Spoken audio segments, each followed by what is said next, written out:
In the beginning, the real beginning, God as we know him didn't exist. Reality was nothing but a dot called spirit, in an endless void of nothingness. The best word to describe this dot is unity or spirit. This dot, unity, was the starting point of all that is and will ever be. After immeasurable time of being alone in nothingness, gained consciousness, and with this consciousness came a need to perceive. However, spirit couldn't perceive itself while simply being itself. So, out of its infinite but unrefined power of all reality, spirit expanded its consciousness as far as it could go without moving, creating a sphere around itself, and this was the first circle in the flower of life.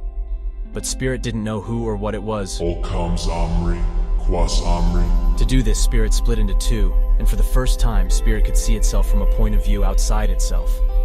By this, unity became duality, more than it ever was and yet still the same.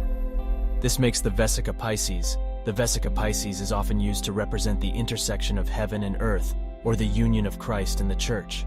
It is also used in various esoteric and mystical teachings, including sacred geometry, where it is believed to represent the fundamental patterns and structures of the universe. The Vesica Pisces is not only visually striking, but it also contains mathematical and geometric significance. The ratio of the height of the Vesica Pisces to its width is the square root of 3, which is a significant number in many ancient traditions. The Vesica Pisces also contains the mathematical proportion of the golden ratio, which is often associated with beauty, harmony, and balance. In addition to its mathematical properties, the Vesica Pisces is also believed to represent the duality and balance of masculine and feminine energies. The pointed oval shape is often associated with the feminine, while the circles that form it represent the masculine. The intersection of the two circles is seen as a point of balance and harmony between these energies. However, as it was only split into two, it could only see itself from one point of view. The solution would have been to move around, revolving around itself to gain a full understanding of what it looked like from different perspectives. But unity was far from movement, as time and space were yet to manifest. Duality was everything, but everything wasn't yet in reality. Therefore, it split again, becoming the Trinity. This Trinity, the first Trinity, lasted for a long time, so much so that it began to feel like the beginning. However, it was incomplete. It lacked balance and wholeness.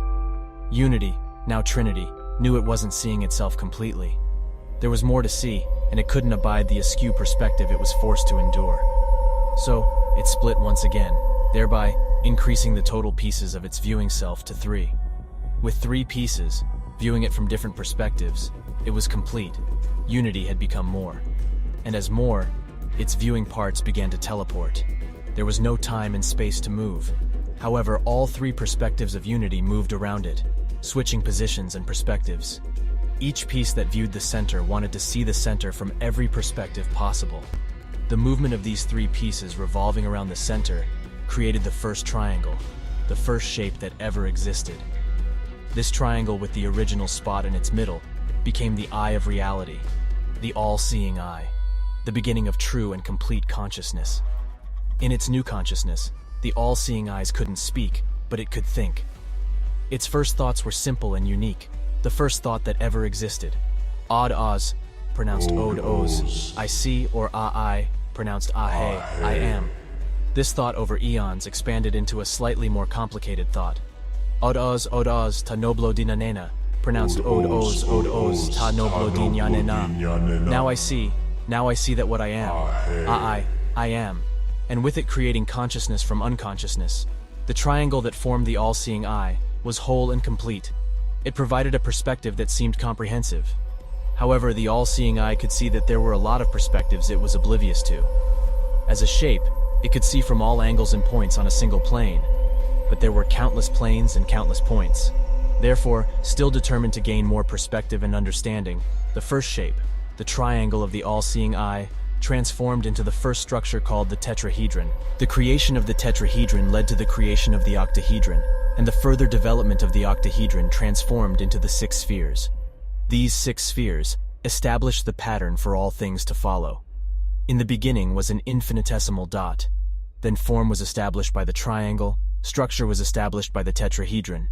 But it was the 6 spheres created by the further development of the tetrahedron that established the pattern of all life and all existence. The 6 spheres mark the beginning of life, a graduation from mere consciousness and observation to existence and experience. The points of intersection of these 6 spheres formed the points of the true star, which would later be known as the Star of David. But this was then, far before the existence of human life, or David himself. Then it was just 6 spheres, overlapping at different points, touching constantly. These 6 spheres began to interact in a unique and unprecedented way. At their different meeting points, something unfathomable began to happen. The spheres began to do more than mere touching. For lack of a better word, it could be said that they began to copulate.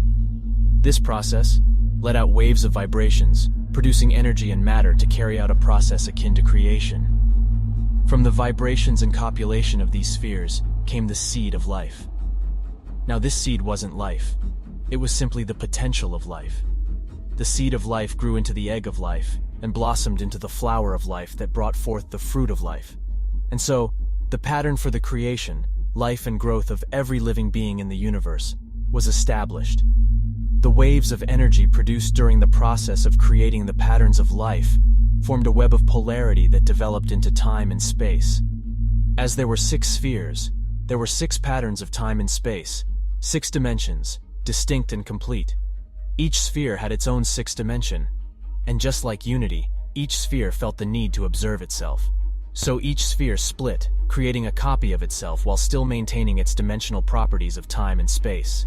These 12 spheres grew into full consciousness, bound by the laws of the 6th dimension created by their own copulation. Conscious of what they were and what they had become, the 12 spheres became the first living beings, fully alive, fully conscious. Unlike everything before them, these 12 spheres had wills.